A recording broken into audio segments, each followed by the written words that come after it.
Azkeneko 15 urteetan bi alardek desfilatu dute Hondarribian, Guadalupeko Amaren egunean. Emakumeak kantinera giza bakarrik onartzen dituen alarde tradizionala eta Jaizkibel konpainiaren alarde mistoa.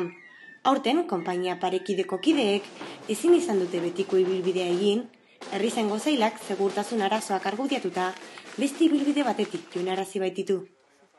Erabaki honen inguruan eztabaidatu dute gaur arratsaldean 4 ordu luzez Eusko Legebiltzarrean Aralarrek hala eskatuta.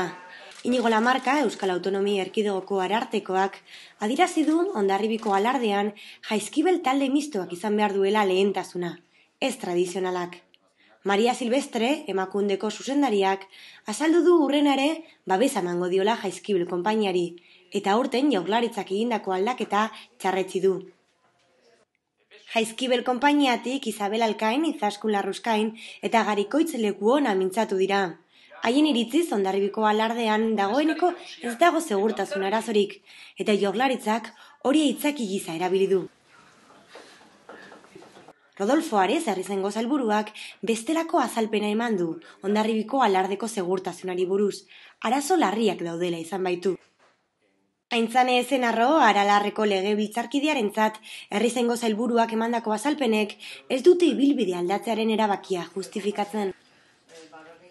Argi geratu dela ez dagoela arrazoi gehigarririk aurreko urteetatik ona segurtasun argumentuarekin ibilbidea aldatzeko. Ez dute aukerarik izan hori azaltzeko.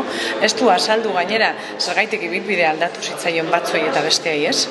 Eta horrek argumentu bera izan da logika gehiago izan zezaken alarde mistoari baino tradizionalari, hau da berdintasuna sustatzen ez duenari aldatzea. Hori ez du esplikatu zergaitik. Eta hirugarrenik nahiko ez dakit frustrante iruditu zaitu esan duenean eskatu diogunean plastiko beltzak kentzeko eta hori ere kontramanifestazioa dela baimenik eskatzen ez duena eta iraindu egiten duena horri erantzutea lehen ere kendu espada seguridadeagatik izan dela kaltea okerragoa izango zelako.